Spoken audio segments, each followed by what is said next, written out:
하나님의 말씀은 로마서 14장 1절부터 12절까지 말씀입니다. 봉독하겠습니다. 믿음이 연약한 자를 너희가 봤되 그의 의견을 비판하지 말라. 어떤 사람은 모든 것을 먹을 만한 믿음이 있고 믿음이 연약한 자는 채소만 먹느니라. 먹는 자는 먹지 않는 자를 업신여기지 말고 먹지 않는 자는 먹는 자를 비판하지 말라. 이는 하나님이 그를 받으셨습니다. 남의 하인을 비판하는 너는 누구냐? 그가 서 있는 것이나 넘어지는 것이 자기 주인에게 있음에 그가 세움을 받으리니 이는 그를 세우시는 권능이 주께 있음이라. 어떤 사람은 이 날을 저날보다 낮게 여기고 어떤 사람은 모든 날을 같게 여기나니 각각 자기 마음으로 확정할지니라.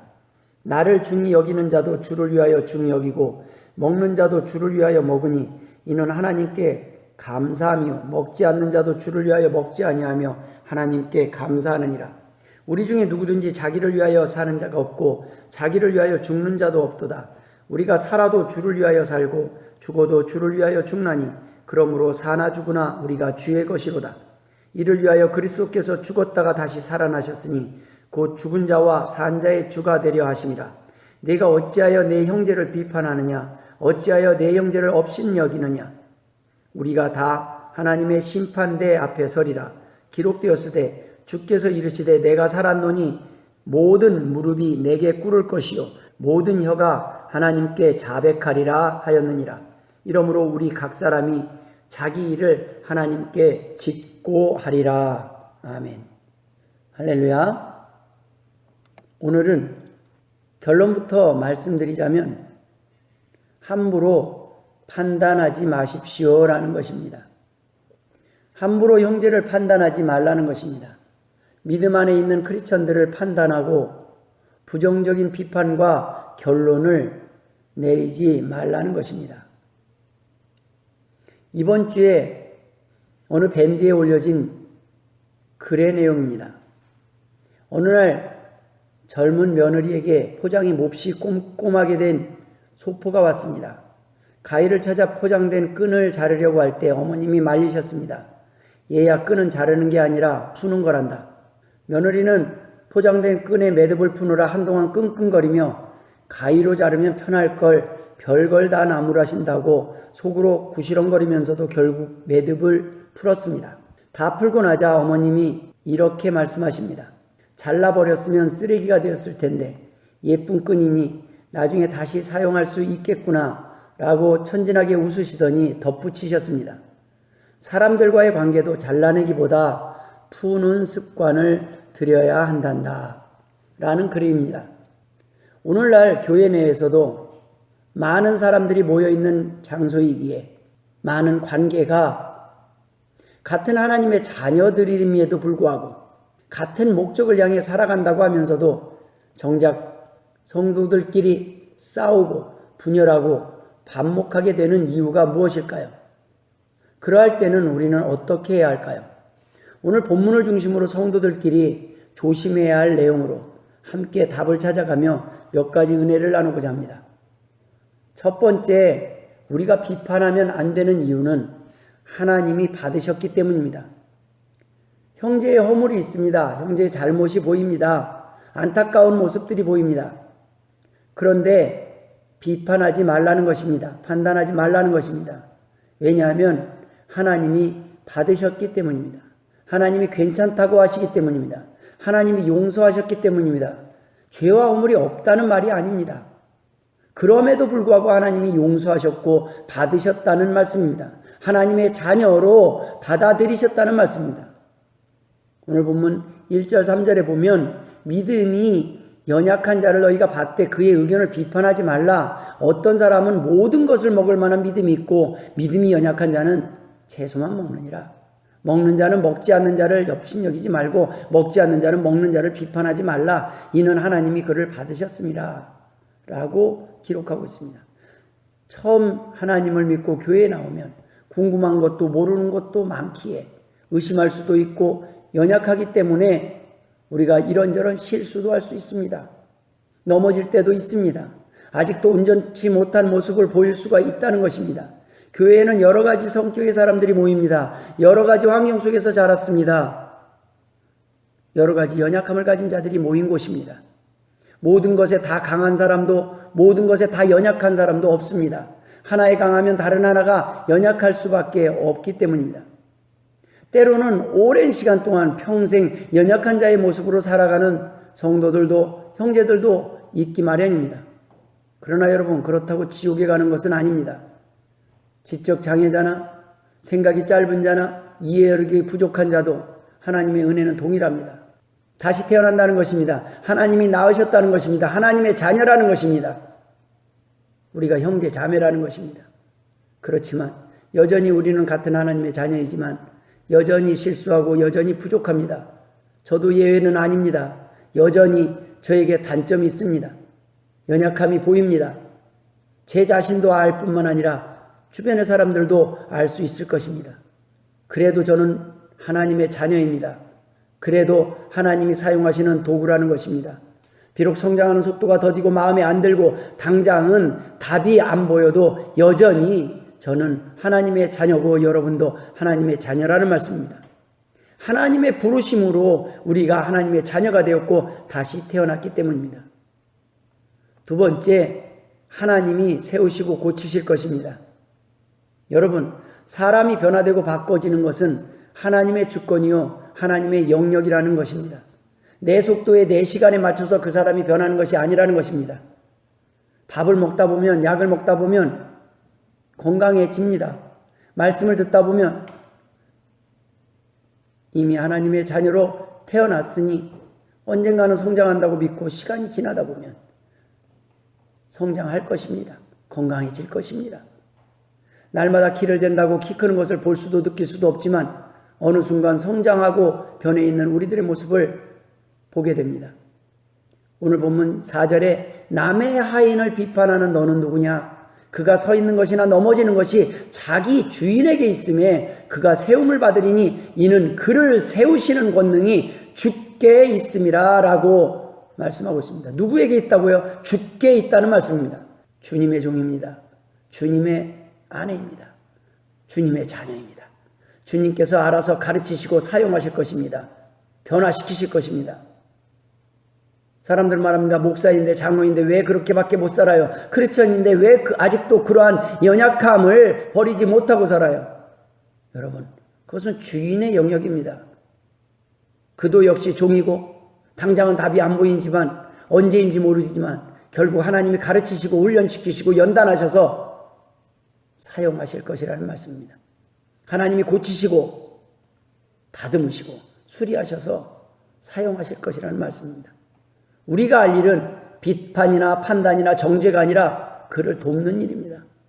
허물을 덮는 일입니다. 그가 빨리 설 수 있도록 포기하지 않도록, 넘어지지 않도록, 낙심하지 않도록 격려하고 돕는 일입니다. 왈가왈부할 일이 아니라는 것입니다. 우리가 할 일은 기도하는 것뿐입니다. 사랑하는 것뿐입니다. 섣부른 판단과 정죄보다는 하나님께서 알아서 일하시리라 믿고 사랑하고 용서하고 기도하며 기다리는 것입니다. 결국 그는 세움을 받을 것입니다. 하나님께서 결국 그를 세우실 것입니다. 크리스천들끼리의 섣부른 비판과 판단은 우리의 조급함, 하나님의 주권에 대한 불신의 증거일 뿐입니다. 비방과 비판은 도리어 교회의 성장을 방해하고 분열을 조장할 뿐입니다. 현재의 모습이 많이 넘어지고 연약하고 부족해 보여도 결국은 세우실 하나님의 주권을 믿고 기도하며 사랑하는 것이 우리가 해야 될 사명이라는 말씀입니다. 세 번째, 우리는 왜 비판하면 안 됩니까? 목적이 같기 때문입니다. 크리스찬들, 형제들은 사는 목적, 이유와 동기가 같습니다. 주를 위하여 사는 것이 목적이라는 말씀입니다. 그런데 잘 안 됩니다. 어떤 사람은 예배 드릴 때 비둘기를 가져오고 어떤 사람은 소를 키워 가져오지만 또 어떤 사람은 곡식을 가져올 수도 있습니다. 같은 목적을 가지고 살지만 능력이 다르고 생각이 다릅니다. 접근하는 방법이 다릅니다. 예배 드릴 때에도 지금 그 신앙의 수준도 다릅니다. 하나님이 그를 고치고 그를 변화시키는 타이밍이 다를 수도 있습니다. 생각이 다를 수도 있고 생각이 짧을 수도 있습니다. 그가 성장 중일 수도 있고 성장이 멈춰 있을 수도 있습니다. 실수할 수도 있고 답을 못 찾고 헤매고 있을 수도 있습니다. 그러나 우리 자신이 누구인지, 무엇을 위해 살아야 하는지는 알고 있다는 말씀입니다. 오늘 본문 14장 5절 6절에 어떤 사람은 이날을 저날보다 낫게 여기고 어떤 사람은 모든 날을 같게 여기나니 각각 자기 마음으로 확정할지니라. 나를 중히 여기는 자도 주를 위하여 중히 여기고 먹는 자도 주를 위하여 먹으니 이는 하나님께 감사하며 먹지 않는 자도 주를 위하여 먹지 아니하며 하나님께 감사하느니라 라고 기록하고 있습니다. 5절 6절에서 바울은 날에 대한 사람들의 일반적인 인식을 다룹니다. 바울은 모든 인류 사회가 길일과 흉일을 구분하여 날들의 의미를 두고 있기 때문에 사람들이 각자에게 있어서 특별한 의미가 있는 날들에 다른 사람과 다르게 의미를 부여하는 것을 일반적인 성향이라고 이해하고 있는 것입니다. 그런데 본문에서는 특별히 종교적 의무와 관련하여 안식일에 대한 문제를 다루고 있습니다. 같은 크리스천들임에도 불구하고 유대인 출신들은 예수를 영접하고 나서도 여전히 안식일이 중요했습니다. 하지만 이방인들에게 있어서 안식일에 대한 생각은 유대인들과 많이 달랐습니다. 오늘날에도 여전히 안식일을 지켜야 한다고 주장하는 이단이 있습니다. 바울은 주일이 안식일보다 더 중요한지 덜 중요한지를 따지는 것이 정작 중요한 문제가 아니라는 것입니다. 우리가 주님의 부활하심을 기념하기 위해 예배를 드리는 한 날을 정해서 정해진 날에 예배를 드리는 것뿐입니다. 중요한 것은 우리가 하나님 앞에 정해놓고 예배드리는 시간, 영적 제사라는 것이 중요한 것입니다. 같은 주일이라도 시차가 다른 미국과 우리나라는 하루 차이가 납니다. 시차 때문에 전 세계가 같은 날 같은 예배를 정해도 같은 날 같은 시간에 예배드릴 수 없다는 것을 잘 아실 것입니다. 즉 언제 예배를 드리냐로 서로 옳고 그름을 따져 비방하며 시간을 보낼 것이 아니라 왜 누구를 위하여 시간을 정해놓고 예배를 드리느냐, 날을 정해놓고 예배를 드리냐가 중요함에 우리는 관심을 가져야 한다는 것입니다. 그래야 날에 구속되지 않고 자유로울 수 있는 것입니다. 안식일뿐 아닙니다. 주일도 마찬가지입니다. 주일만 예배하는 날이 아닙니다. 하나님께 우리는 언제든 예배할 수 있습니다. 주일까지 기다릴 필요가 없는 것입니다. 또한 주일 예배를 드렸다고 나머지 6일 동안 하나님을 잊고 살아가서도 안 되는 것입니다. 우리의 삶이 제사가 되어야 하고 예배가 되는 삶을 살아야 합니다. 바울이 함께 언급하고 있는 문제는 비단 날뿐 아닙니다. 먹는 것도 마찬가지입니다. 당시 크리스천들 중에 유대인들은 돼지고기 먹는 것을 꺼려했지만 이방인들은 돼지고기에 대해 자유로웠습니다. 바울은 이 문제도 마찬가지라고 말을 합니다. 돼지고기를 먹든 안 먹든 돼지고기를 먹든 소고기를 먹든 감사함으로 먹으면 된다는 것입니다. 중요한 것은 돼지고기냐 소고기냐가 아니라 하나님이 주신 것으로 알고 감사함으로 먹느냐 아니냐라는 것이고 금식을 하느냐 안 하느냐가 아니라 하나님을 위해서 금식하느냐 하나님을 위해서 먹느냐가 중요하다는 말씀입니다. 오늘 6절에 나를 중히 여기는 자도 주를 위하여 중히 여기고 먹는 자도 주를 위하여 먹으니 이는 하나님께 감사하며 먹지 않는 자도 주를 위하여 먹지 아니하며 하나님께 감사합니다. 그런즉 우리는 먹든지 마시든지 주를 위하여 먹는 것이 중요하다는 것입니다. 하나님을 위해 일하기 위하여 먹는 것도 금식 못지않게 중요하다는 말씀입니다. 그렇다면 바울은 날의 문제나 먹는 것만 의미하는 말을 하고 있는 것일까요? 아닙니다. 입는 것, 말하는 것, 쓰는 것, 보는 것 모든 것이 마찬가지라는 것입니다. 목적에 맞는 삶을 사는 것이 중요하다는 것입니다. 같은 목적을 위해 사는 것이 중요하다는 것입니다. 로마서 14장 7절부터 9절까지의 5번이나 반복하여 주를 위하여 라는 표현을 쓰고 있습니다. 다른 말로 지금 당신이 무엇을 하고 무엇을 먹느냐가 아니라 언제 어디서 예배를 하느냐가 아니라 먹고 있는 것이, 하고 있는 행동이, 입고 있는 것이, 사는 모습이 주를 위하여 하는 것이 맞느냐, 주를 위하여 예배하는 것이 맞느냐, 그 목적에 맞는 삶을 살고 있느냐에 우리는 관심을 가져야 한다는 것입니다. 말씀을 마무리 짓도록 하겠습니다. 바울은 결국 이렇게 결론을 내리고 마무리 짓습니다. 내가 어찌하여 내 형제를 비판하느냐, 어찌하여 내 형제를 업신여기느냐. 우리가 다 하나님의 심판대 앞에 서리라. 기록되었으되 주께서 이르시되 내가 살았노니 모든 무릎이 내게 꿇을 것이요 모든 혀가 하나님께 자백하리라 하였느니라. 이러므로 우리 각 사람이 자기 일을 하나님께 직고하리라. 많은 크리스천들이 주님을 만났음에도 불구하고 서로를 사랑한다는 명분을 가지고 주님의 자녀들끼리 비방하고 정죄하다가 헤어지며 분열하고 반목하며 살아갑니다. 여러분, 정말로 사랑하기 때문에 때로는 직언을 할 수도 있습니다. 하지만 정말 사랑해서 하는 비판일까요? 그렇지 않은 경우가 더 많이 있지 않을까요? 성경은 잠언 10장 12절에 미움은 다툼을 일으켜도 사랑은 모든 허물을 가리느니라. 잠언 17장 9절에 허물을 덮어주는 자는 사랑을 구하는 자요 그것을 거듭 말하는 자는 친한 벗을 이간하는 자니라. 마가복음 11장 25절에 서서 기도할 때 아무에게나 혐의가 있거든 용서하라. 그리하여야 하늘에 계신 너희 아버지께서도 너희 허물을 사하여 주시리라 하시니라 라고 말씀하고 있습니다. 도리어 고린도전서 6장 7절에는 너희가 피차 고발함으로 너희 가운데 이미 뚜렷한 허물이 있나니 차라리 불의를 당하는 것이 낫지 아니하며 차라리 속는 것이 낫지 아니하냐라고 말씀합니다. 차라리 허물을 드러내고 들춰내고 거듭 얘기하느니 차라리 쏟고 차라리 불의를 당해라 라고 말씀하고 있는 것입니다. 그게 더 낫다는 말씀입니다. 자녀들의 성장하는 모습이 부모의 마음에 드는 자녀가 몇이나 될까요? 영어를 잘하면 수학을 못하고 공부를 잘하면 운동을 못하고 운동을 잘하면 참지를 못합니다. 그런다고 부모가 자녀를 포기하거나 버리지는 않을 겁니다. 하나님께서도 마찬가지입니다. 교회 안에서 성도들을 보면 하나님께서 저런 사람을 왜 버리시지 않고 포기하지 않고 내버려 두시는 걸까라는 의문이 들 때가 있습니다. 아니, 의문을 넘어서 하나님이 버리셨다고 단정하기까지 합니다. 정말 하나님께서 포기하고 버리셨을까요? 여러분, 그것은 하나님의 영역입니다. 하나님의 주권의 영역입니다. 우리는 알 수 없습니다. 그가 언제 하나님께 돌아올지 우리는 알 수 없다는 것입니다. 언제 변화될지, 언제 쓰임받을지, 언제 무르익어서 열매를 거둘지 알 수 없다는 것입니다. 그것은 하나님만이 아십니다. 그런데도 그런 판단을 함부로 하는 것은 어쩌면 나는 그 사람보다 지금은 낫다는 교만함 때문이거나 아니면 저런 사람은 하나님께서 버리시고 포기하시길 바라는 우리의 옹졸한 마음에 드는 생각은 아닐까요? 타인의 허물을 지켜보면서도 기다리고 있을 수밖에 없는 우리 자신의 마음이 조급하고 답답해서 그러는 것은 아닐까요? 마태복음 7장 2절에 너희가 비판하는 그 비판으로 너희가 비판을 받을 것이요 너희가 헤아리는 그 헤아림으로 너희가 헤아림을 받을 것이니라. 결국 그 비판과 헤아림에서 우리도 자유로울 수 없다고 주님께서는 말씀하고 계시는 겁니다. 결국에는 하나님께서 드러내실 것입니다.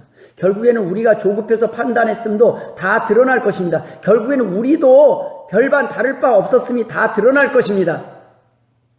비판하는 대로 비판받을 것이요 누군가를 좌절하게 낙심하게 만들고 포기하게 만드는 것은 우리의 무지와 불신과 조급함 때문이 아니겠습니까? 언젠가 드러날 것입니다. 우리의 뒷담화가 모두 드러날 것입니다. 우리가 할 일은 오직 그가 잘 되길 바라고 믿고 기도하고 용서하고 끝까지 사랑하는 것뿐입니다. 비판은 상대를 위해서가 아니라 그의 허물을 덮고 채우고 감당하는 것이 힘들어서 타인에게서 그 명분을 찾고 타인 탓을 위한 것일 뿐 그 이상도 그 이하도 아니라는 말씀입니다. 부모가 아프다고 말하면 늙으면 다 그런 거라고 말하고 그만 좀 아프다고 말하라고 나도 아프다고 말하면서 부모가 아픈 것을 참고 참다가 큰 병이 와서 드러누우면 이렇게 될 때까지 왜 말 안 했느냐고 부모 탓을 합니다. 이래도 부모 탓, 저래도 부모 탓입니다.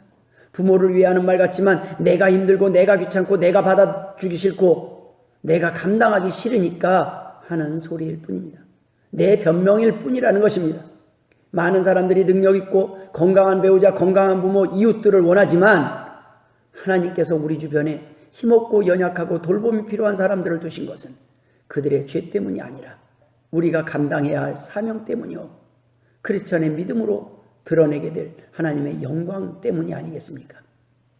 요한복음 9장 1절부터 3절에 예수께서 길을 가실 때에 날 때부터 맹인된 사람을 보신지라 제자들이 물어 이르되 라삐여 이 사람이 맹인으로 난 것이 누구의 죄로 인함이니까 자기니까 그의 부모니까 예수께서 대답하시되 이 사람이나 그 부모의 죄로 인한 것이 아니라 그에게서 하나님이 하시는 일을 나타내고자 하십니다. 우리의 연약함도 마찬가지입니다. 타인의 연약함도 마찬가지입니다. 때로는 그 연약함을 채우라고 우리를 먼저 온전케 하시고 우리를 먼저 만나 주신 것 아니겠습니까? 누군가의 허물 앞에서 넌 이런 사람이야, 넌 안 돼, 넌 이제 끝이야, 넌 그거밖에 안 돼, 넌 왜 나보다 못하니? 라는 말을 하기보다 너도 회복할 수 있어, 잘 될 거야, 포기하지 마, 나도 그런 적이 있었어 라며 소망을 전하는 것이 우리의 사명임을 믿고 끝까지 타인이 온전해질 때까지 기다리고 사랑하며 기도하며 덮어주는 복된 삶을 사시길 주님의 이름으로 축원합니다. 기도하겠습니다. 하나님 아버지 은혜를 감사드립니다. 우리의 연약함을 용서하여 주옵소서. 우리가 알지 못했기 때문입니다. 우리가 참지 못했기 때문입니다. 우리가 힘들어서 타인에게서 이유를 찾으려고,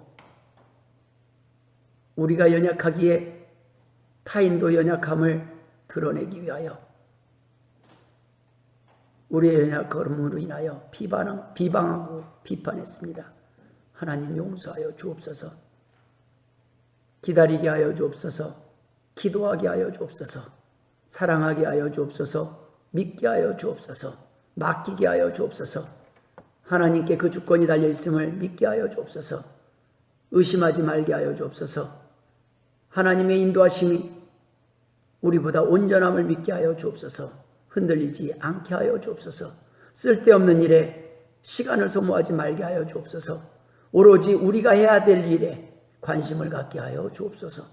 이제는 우리 구주 예수 그리스도의 은혜와 아버지 하나님의 극진하신 사랑하심과 성령님의 감화감동 역사 충만하심이 오늘도 하나님 앞에 나와서 하나님이 원하시는 대로 주를 위하여 살기를 소원하는 주의 백성과 자녀들의 머리 위에 이제로부터 영원토록 함께 있을지어다. 아멘.